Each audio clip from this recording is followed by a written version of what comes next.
ជំរាបសួរបងប្អូនទាំងអស់គ្នាស្វាគមន៍មកកាន់ Team Trade Goal អញ្ចឹងនៅក្នុងវីដេអូនេះគឺខ្ញុំមានចំណេះដឹងមួយចង់ចែកម្លែកបងប្អូនទាំងអស់គ្នាដែលទើបតែចាប់ផ្ដើមនៅក្នុងវិស័យ Forex ណាឬក៏វិស័យ Trading ហ្នឹងអញ្ចឹងចំណេះដឹងនេះគឺវាមិនមែនជាចំណេះដឹងថ្មីអីណាទេអញ្ចឹងសម្រាប់បងប្អូនដែលដៃថ្មីអានេះខ្ញុំចង់ចែកម្លែកទៅគាត់អញ្ចឹងណាឲ្យគាត់ងាយស្រួលក្នុងការវិភាគទៅលើទីផ្សារហើយសម្រាប់ចំណេះដឹងមួយហ្នឹងដូចខ្ញុំបានសរសេរនៅក្នុងចំណងជើងអញ្ចឹងគឺទៅលើការមើលជាមួយនឹង support ហើយនិង resistance ឬយើងអាចនិយាយបានថាតម្លៃខ្ពស់និងតម្លៃខ្ទាបអញ្ចឹងទៅលើការមើល support និង resistance នេះខ្ញុំអាចនិយាយបានថាការបង្ហាញនេះគឺអាចនឹងថ្មីសម្រាប់បងប្អូនទាំងអស់គ្នាតែម្ដងបើយើងឮទៅអាចនឹងថាវាសាមញ្ញណាប៉ុន្តែជាក់ស្ដែងអាចនឹងមិនសាមញ្ញទេអញ្ចឹងឥឡូវយើងកុំឲ្យខាតពេលយូរបងប្អូនចូលជាមួយនឹងកម្មវិធី Amplify របស់យើងមកនេះអញ្ចឹងយើងចូលមកនេះគឺជាតម្លៃទីផ្សាររបស់យើងណាអញ្ចឹងខ្ញុំនិយាយពាក់ព័ន្ធជាមួយនឹងមាសបងប្អូនមាសខ្ញុំនិយាយពាក់ព័ន្ធជាមួយនឹងតម្លៃហាងឆេងមាសណាអញ្ចឹងរបៀបនៃការស្វែងរក support និង resistance គឺយើងមាន2គឺទី1សម្រាប់បងប្អូនដែល trade long term ហើយទី2សម្រាប់បងប្អូនដែលចូលចិត្ត trade scalp អាហ្នឹងគឺខ្ញុំមាន2ចំណុចព្រោះថាអាហ្នឹងគឺវាខុសគ្នាអាស្រ័យទៅលើ time frame ទេព្រោះ long term យើងមាន time frame ផ្សេងហើយនឹង scalp យើងមាន time frame ផ្សេងក្នុងការមើលណាអញ្ចឹងបងប្អូនទាំងអស់គ្នាចូលមកខ្ញុំបង្ហាញទី1ពាក់ព័ន្ធជាមួយនឹងអ្នក trade long term អញ្ចឹងអ្នក trade long term ខ្ញុំ recommend ឲ្យមើលទៅលើ time frame daily មួយថ្ងៃណាបកគោលមួយថ្ងៃមកអញ្ចឹងយើងបានអានេះបកគោលមួយថ្ងៃកាលពីម្សិលមិញណានេះកន្លែងខ្ញុំឈរពីលើហ្នឹងគឺបកគោលមួយថ្ងៃកាលពីម្សិលមិញអញ្ចឹងរបៀបនៃការរក support និង resistance គឺអត់មានអីពិបាកទេបងប្អូនយើងចាប់បានបកគោលមួយថ្ងៃហ្នឹងហើយយើងយកអាបកគោលណាដែលដើរហើយបងប្អូនណាយើងយកអាបកគោលណាដែលដើរហើយដើម្បីយើងយកមកចាប់ជាមួយនឹងតំបន់ខ្ពស់អញ្ចឹងតំបន់ខ្ពស់របស់វាកាលពីម្សិលមិញគឺនៅ47.22ហើយបន្ទាប់មកយើងចាប់ជាមួយនឹងតំបន់ខ្ទាបរបស់វានេះយើងចាប់ឲ្យចំបកគោហ្នឹងមកតំបន់ខ្ទាបនៅ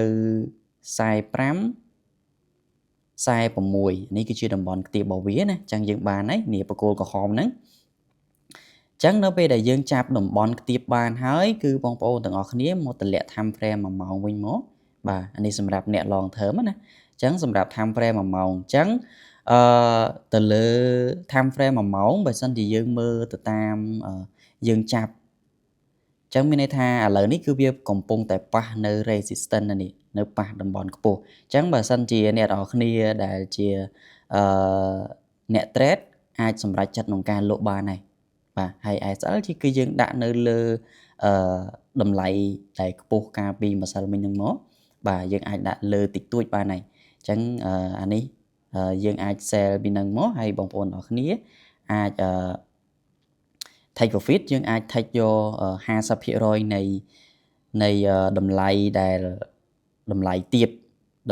កាលពីម្សិលមិញណាបាទនេះពីហ្នឹងមកយើងអាចយក50%ក៏បានឬក៏យើងអាចយក40%ក៏បានដែរអាហ្នឹងអាស្រ័យទៅលើបងប្អូនទាំងគ្នាទេព្រោះថាមាននៅពេលដែលវាប៉ះ100% កាលពីម្សិលមិញហើយនៅពេលដែលវា correction អញ្ចឹងចំណុចដែលយើងគួរតែកត់សម្គាល់ចន្លោះពី40មក50% ណា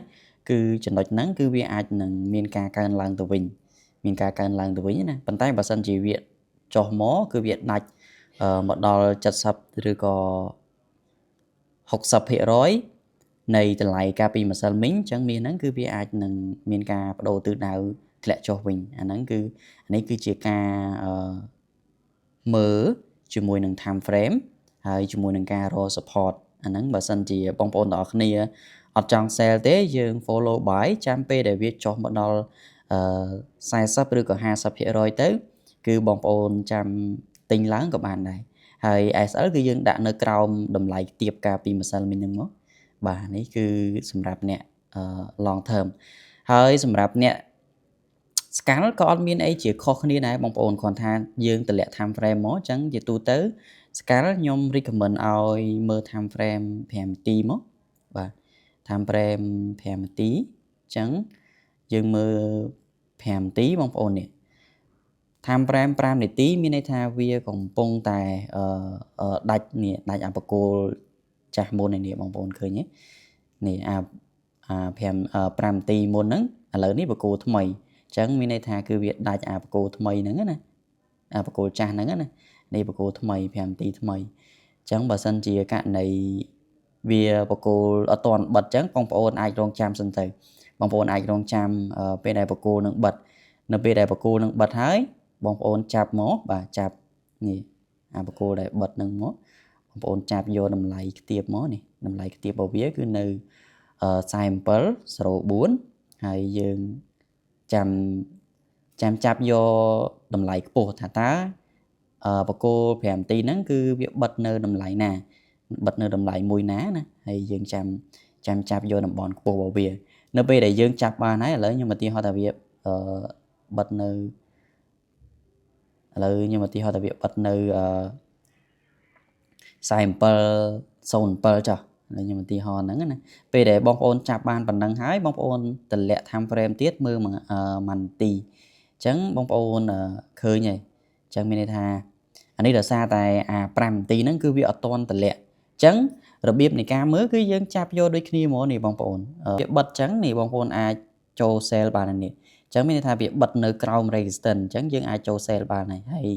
SL គឺយើងដាក់នៅខាងលើ resistance ហ្នឹងមកបាទហើយ TP ដូចខ្ញុំបាននិយាយកាលពីមុនអញ្ចឹងគឺយើងអាចយកចន្លោះពី 40% ឬក៏ 50% អញ្ចឹងអាហ្នឹងសម្រាប់អ្នក scale ហើយនិងអ្នក trade long term គឺអាច follow តាមនឹងបានណាបងប្អូនអាចសាកទៅលើ account demo សិនក៏បានដែរថាតើវាអាចនឹង follow ទៅតាមអត់ទេណាបងប្អូនអញ្ចឹងអានេះគឺជាចំណុចមួយក្នុងការសម្រួលបងប្អូនមែនទែនដែលបងប្អូនចង់ trade scale ក៏បាន trade long term ក៏បាន